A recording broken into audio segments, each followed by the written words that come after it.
In relation to valuations, the respective methods that we have from a minority point of view is a dividend-based valuation, majority earnings, and just now we spoke about how to make the adjustments to get the maintainable earnings, and the other one is the free cash flow. So last year's test question, CTA students, the second part required you to calculate the value of a company called Fastpack Limited utilizing the free cash flow method. As I mentioned in the theory DVD, this is in reality the purest form of valuation, because ultimately what we are concerned with is discounting future cash flows at the required rate of return. The problem, of course, is that it's still a forecast.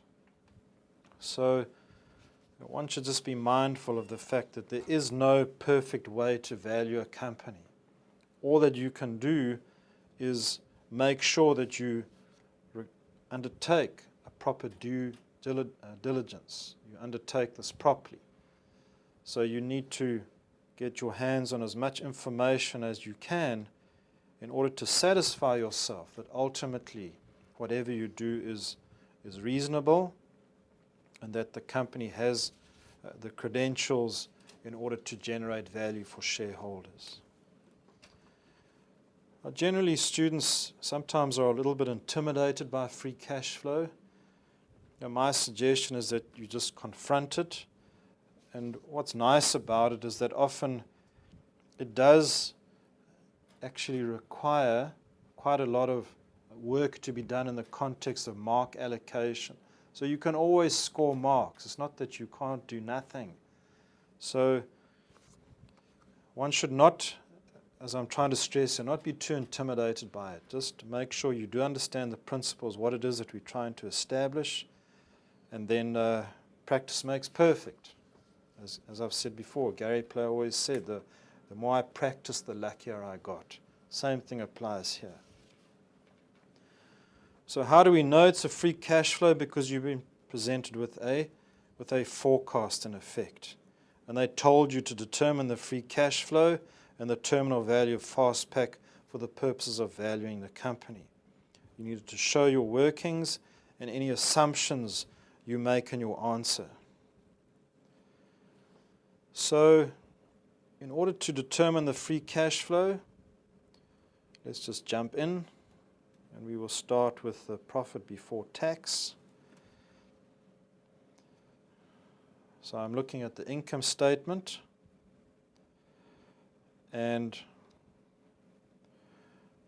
2011, 2012,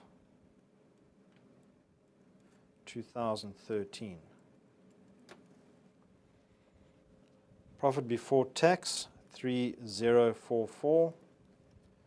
3916, 2285. And this is all rand million. So the first thing we do is we add back the depreciation. The depreciation figure we have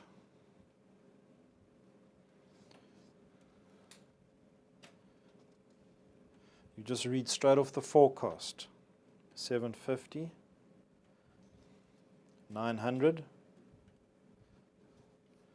and 1100. You then add back the long-term interest. The reason being that later on when we do the discounting, we discount using weighted average cost of capital. This also confirms that this company is funded by a mixture of debt and equity. So we will utilize the WACC to do the discounting. So the long-term interest, it's been called debenture interest in this example. So it's a straight 780 per annum. So we add that back as well. This gives us a figure of 4574, 5596, and 4165. And now we need to establish the tax computation. Now this isn't completely straightforward, but again it's not difficult, and it's not a question of just going and taking the taxation figure that appears in the income statement. Reason being that we've got the receiver of revenue shown as a creditor because we owe money to the receiver. There's deferred tax, so we have to pick up the differences in the deferred tax. So really what we're looking to do is to do a tax reconciliation here in order to confirm the physical cash that's paid to the receiver of revenue in those projected periods. So as I said, often what many students do is they just jump in and take the tax figure that appears in the forecast. And obviously that tax is simply based on the taxable income that will accrue in that particular year. But as you can appreciate, because you're also tax experts, that what you actually end up paying doesn't always correlate exactly with what the taxable income is because of these other things that we've spoken about. So we have to do this little analysis. So we have an opening balance. We look at the projected balance sheets. And for SARS, opening balance was minus 320. We then pick up the tax charge for the year.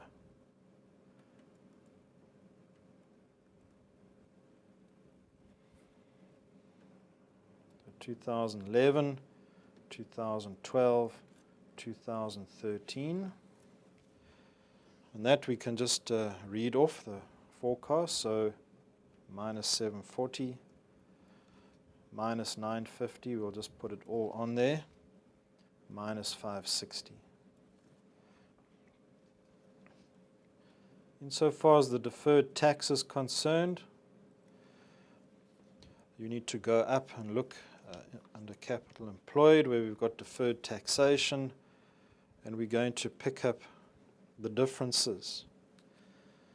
So from 2010 to 2011 goes from 340 to 620. So that results in a difference of 280.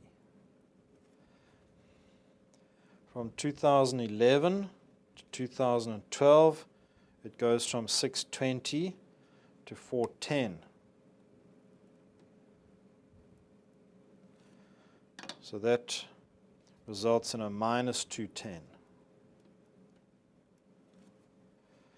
And then for 2012 to 2013, it goes from 410 to 380.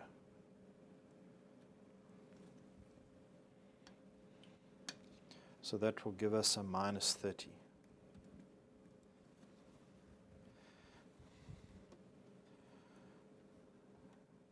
From the closing balance,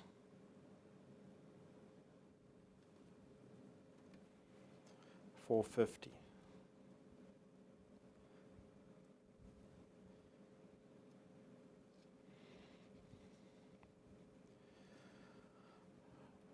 So that we got from the projected balance sheet. So we could have written it out at the start, 320 minus 450, and then it goes to minus 610.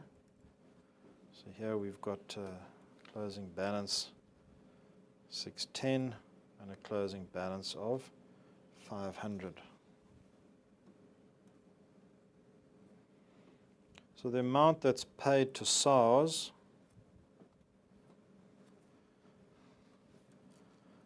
is therefore 330, 1,700,000. And then we need to account for the interest.